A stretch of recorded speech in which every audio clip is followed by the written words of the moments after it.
வரஹ்மத்துல்லாஹி வபரகாத்து. அல்ஹம்துலில்லாஹி ரப்பில் ஆலமீன். வஸ்ஸலாத்து வஸ்ஸலாமு அலா சய்யிதில் முர்சலீன் வஆலிஹி வஸஹ்பிஹி அஜ்மாயின். கண்ணியத்துக்குரிய அல்லாஹ்வுடைய நல்லடியார்களே, பெரியோர்களே, இன்று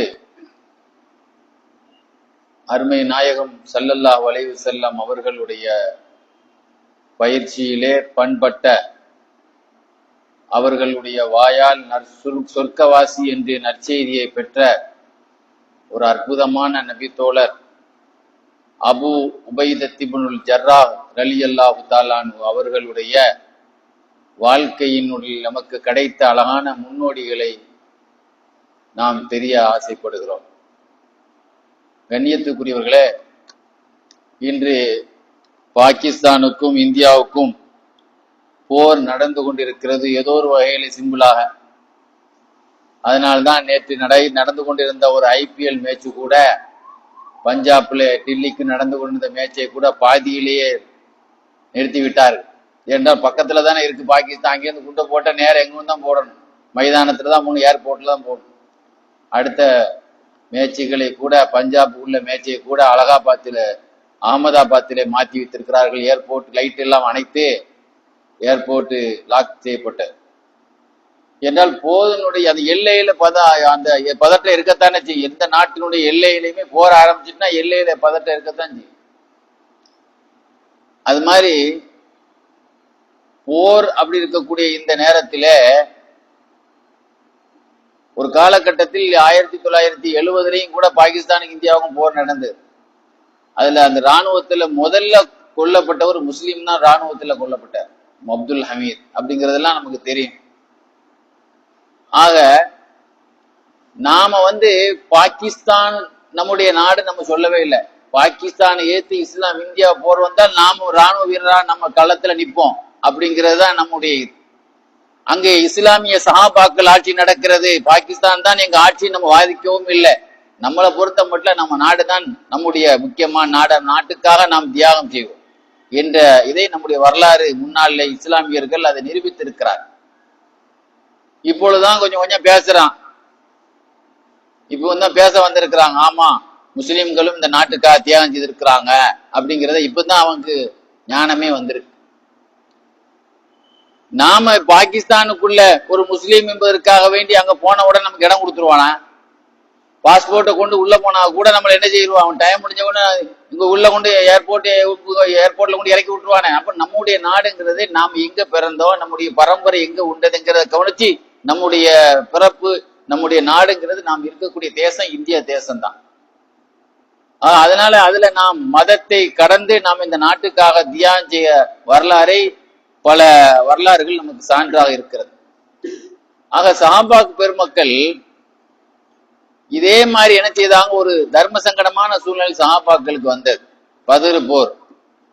பத்ர் போர்ல ஏத்து நிற்கும் போது அபு உபைதா ரலியல்லாஹு, இப்ப நமக்கு பாகிஸ்தான் வரும்போது நமக்கு ஒரு தர்ம சங்கடம்னு ஒரு சூழ்நிலை வருதா இல்லையா? அவங்க முஸ்லீமா இருக்கிறாங்க, நம்ம இந்தியாவா இருக்கு, அவன் மதத்தை பாக்குறதா நாட்டை பாக்குறதாங்க. இதே மாதிரி ஒரு காலகட்டத்துல அபு உபைதா ரலியல்லாஹு பத்ர் யுத்தத்துல நிக்கிறாங்க ரசூலுல்லாஹ்வுடைய அணியில.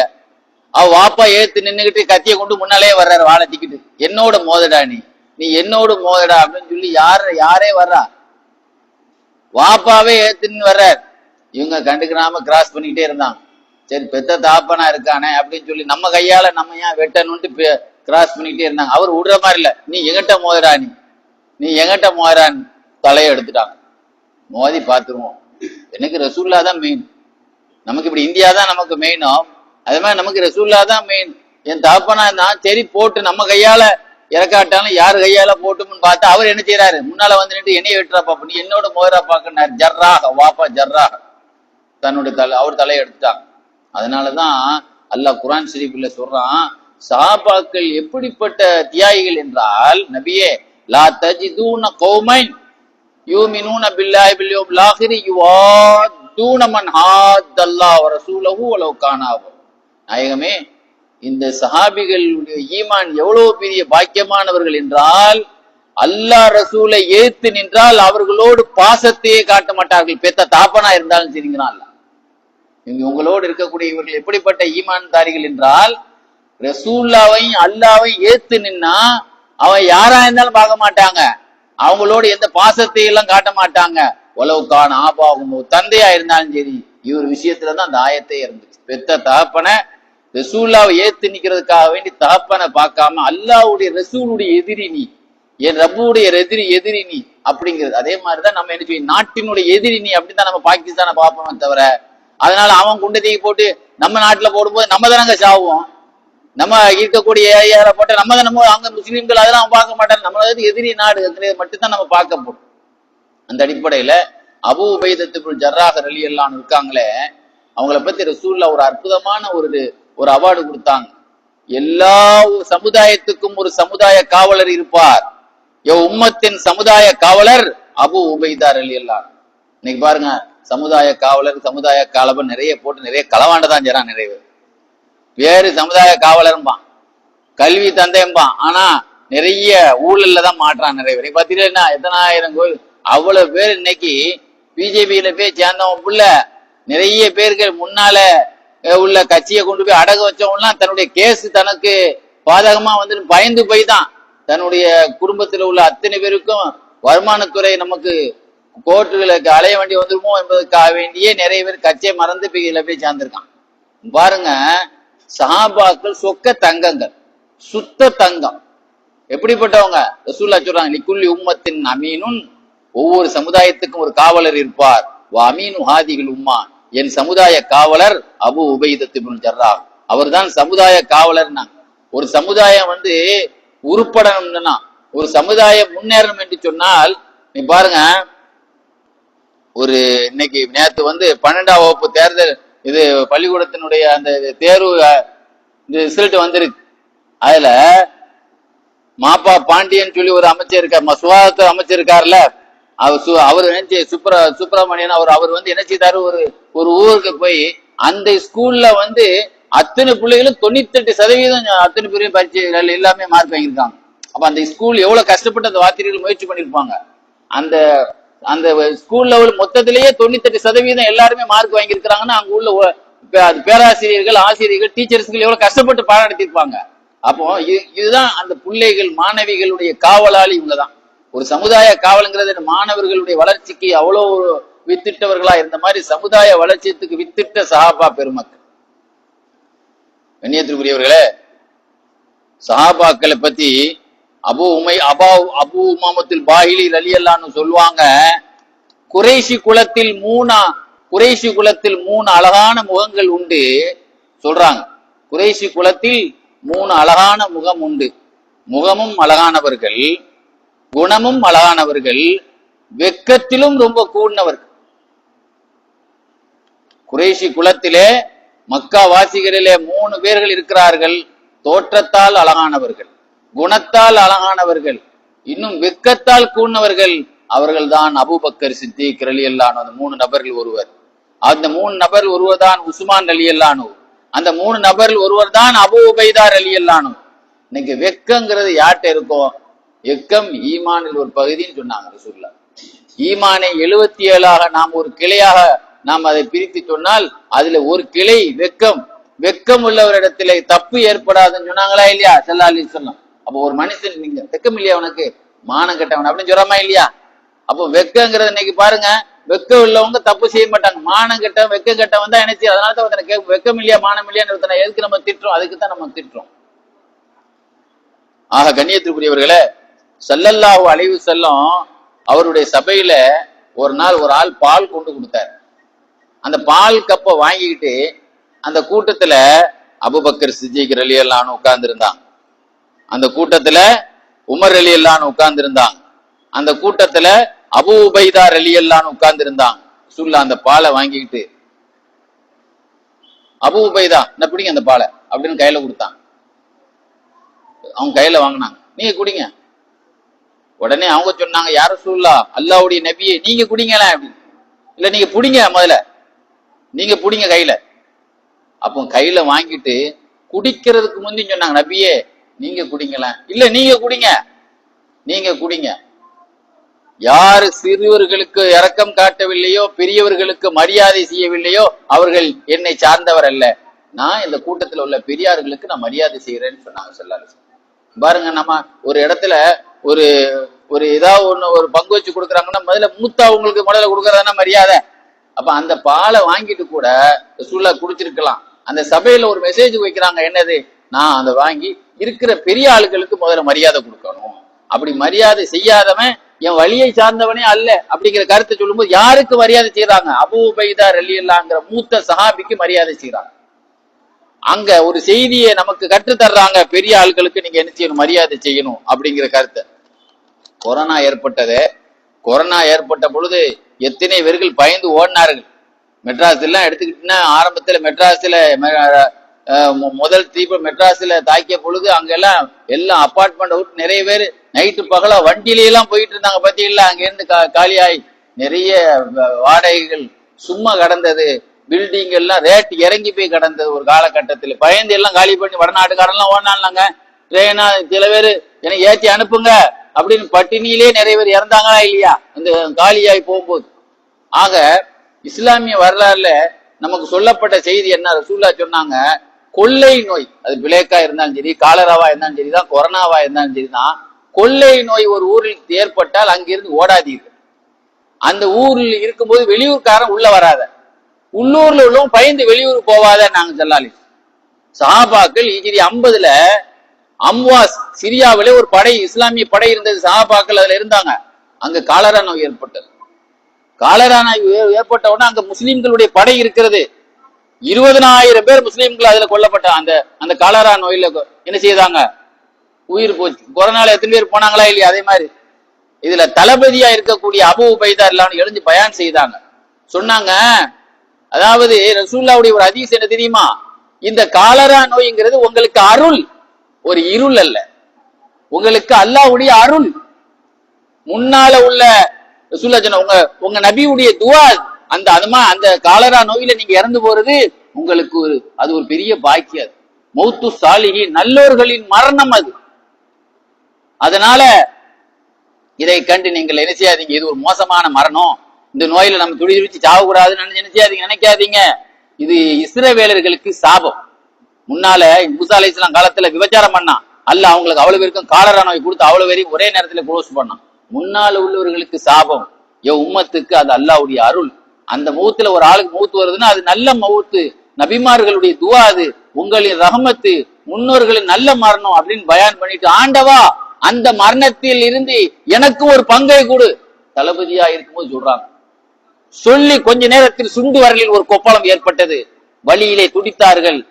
அதையே பார்த்துக்கிட்டே இருந்தாங்க. சில பேர் சொன்னாங்க, இது அந்த கட்டி இல்ல இல்ல இல்ல இல்ல இது சின்ன கட்டியா இருந்தாலும் அல்லாஹ் நினைத்தால் இந்த கட்டியிலும் பரக்கத்து செய்வான் இந்த காலராவில் அப்படின்னு சொன்னாங்க. உடம்பு புள்ள அப்படி பரவி. அடுத்து தன்னுடைய தளபதி பதவிய வேற ஒரு ஆள் முஆது பின் ஜபலுக்கு கொடுத்தாங்க. முஆது பின் ஜபல் அந்த பொறுப்பெடுத்தவன, ஆண்டவா எனக்கு மட்டுமில்லை என் பிள்ளைகளுக்கு என் குடும்பத்துக்கெல்லாம் இந்த நோயை தாக்க வைப்பாயா. பாருங்க, 20,000 பேர் பிலால் ரலியல்லாஹு ஒரே நாள்லயே 4 சஹாபாக்களுக்கு ஏற்பட்டது.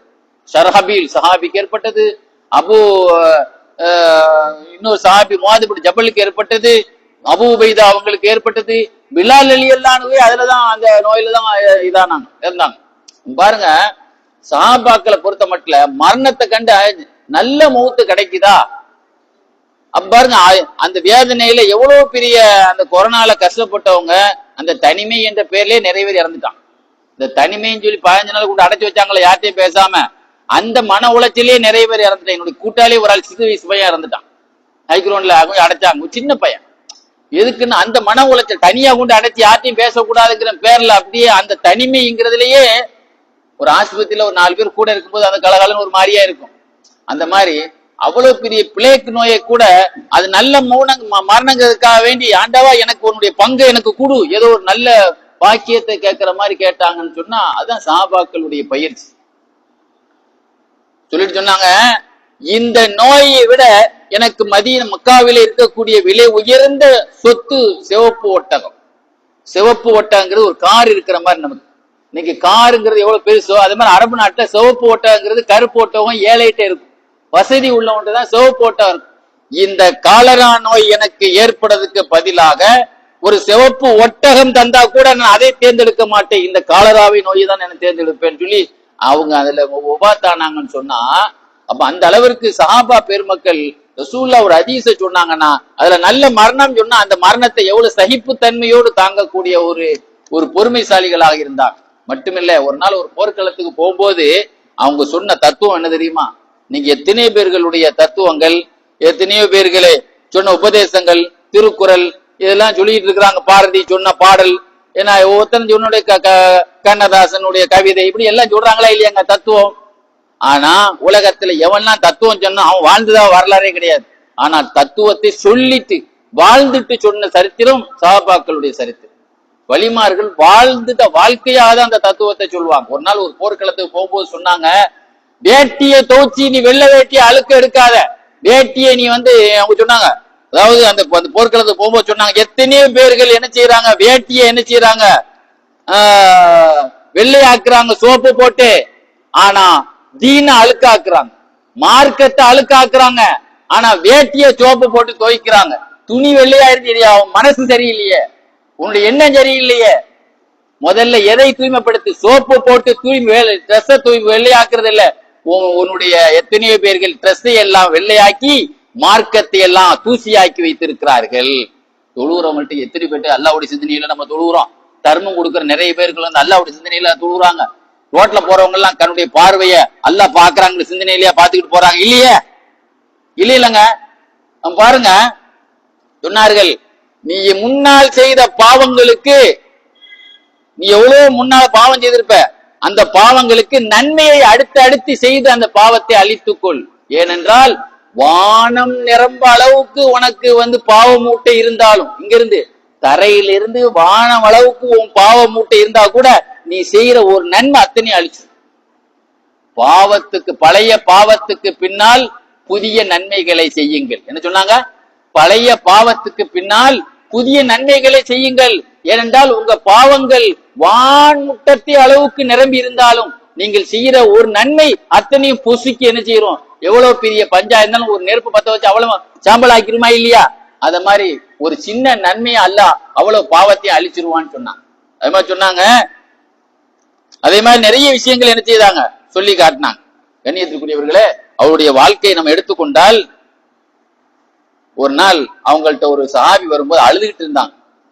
எதுக்கு நீங்க அழுகிறீங்க அப்படின்னு சொல்லும்போது அவங்க சொன்னாங்க, ஸல்லல்லாஹு அலைஹி வஸல்லம் ஒரு நாள் என்கிட்ட சொன்னாங்க, உங்களுக்கு 3 பேர் வேலையால் போதும், 3 வாகனம் போதும். இன்னைக்கு ஒரு வீட்டுல எத்தனை கார் நிக்குது, எத்தனை பைக் நிக்குதுங்க ஒரு வீட்டுல.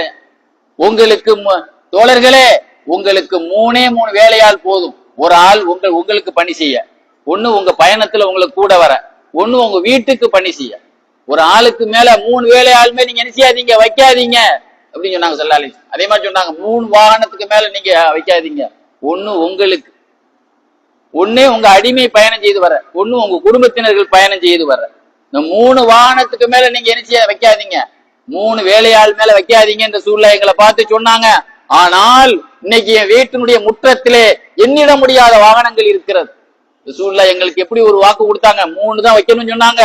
ஆனா இன்னைக்கு எங்க மைதானத்துல பார்த்தா, எங்க வீட்டுடைய முற்றத்துல பார்த்தா, எங்க வீட்டினுடைய கிரவுண்ட்ல பார்த்தா எவ்வளவு நிக்குது, எண்ணிட முடியாத அளவு. இதே நிலையில் இந்த 3 பேர் இருக்கும்போது யார் இறக்கிறார்களோ அவர்கள் தான் என்னை சந்திப்பார்கள், அவர்கள் தான் என் பிரியத்துக்குரியவங்கன்னு சொன்னாங்க.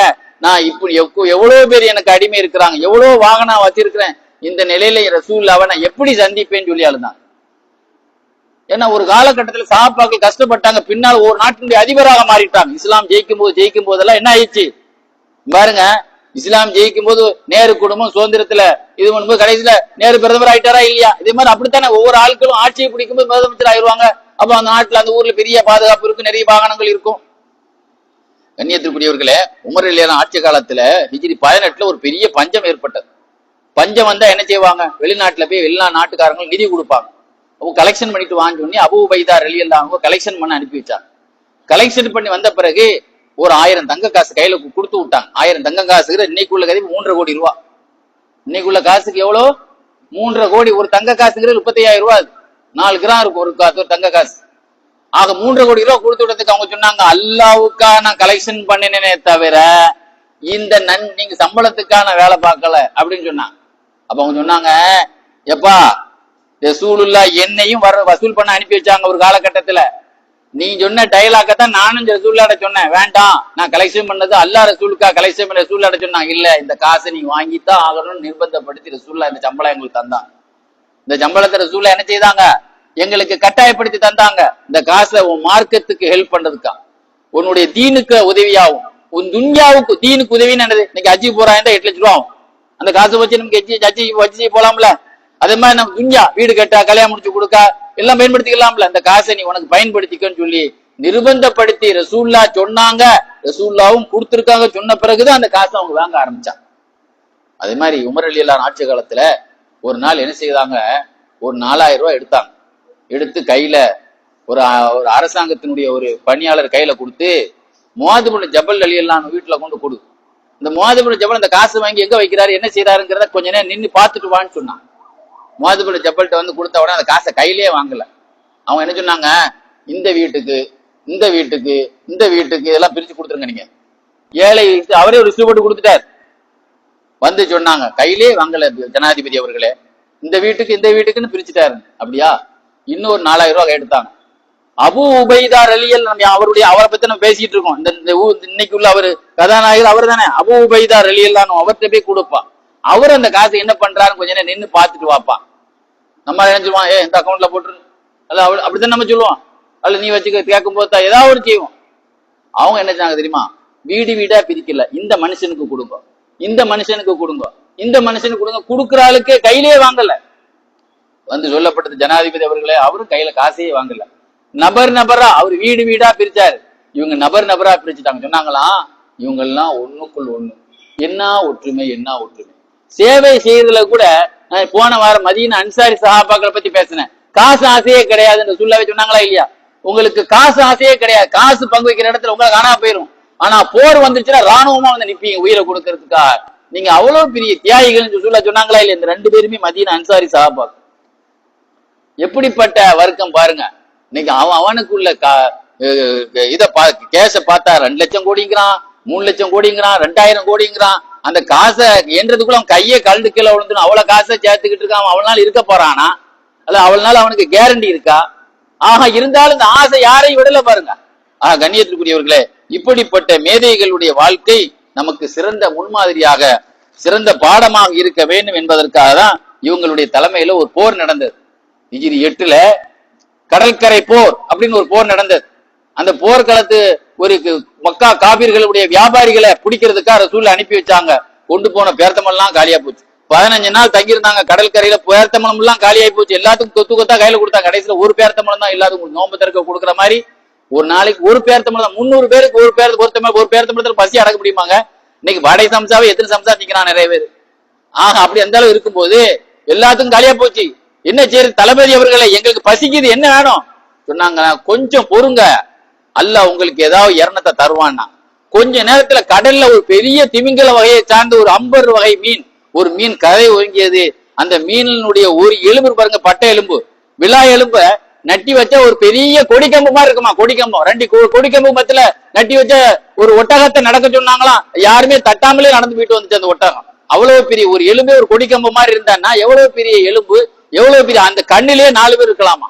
அதுல உள்ள நெய், அந்த மீன் நெய் கிடைச்சது. நெய் கிடைச்சதுல 15 நாள் பட்னியா இருந்து எலும்பும் தோலுமா இருந்த சகாபாக்கள் அதை நல்லா சாப்பிட்டு கொளுத்துட்டாங்க. பழைய மாதிரி பாடி பில்டரா மாறிட்டாங்க.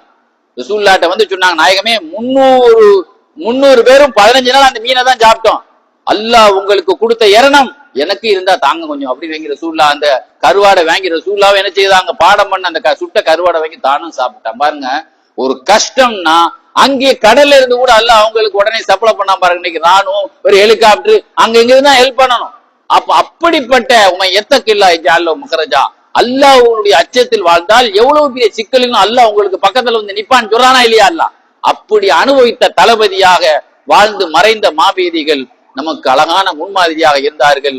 அது போன்று இந்த உம்மத்துக்கு அழகான காவலர், சமுதாய காவலர் அபு உபைதா என்று சொன்ன மாதிரி நம்மையும் அல்லாஹ் இந்த சமுதாய முன்னேற்றத்துக்கு, நம்முடைய முஹல்லா முன்னேற்றத்துக்கு, நம்முடைய குடும்ப முன்னேற்றத்துக்கு நம்முடைய பிள்ளைகள் முன்னேற்றத்துக்கு நாம் எதை சார்ந்தவங்களா இருக்கிறோமோ அதை அந்த முன்னேற்றத்துக்குள்ள சமுதாய காவலராக அல்லாஹ் நம்மையும் ஆக்கியருள் புரிவானாக.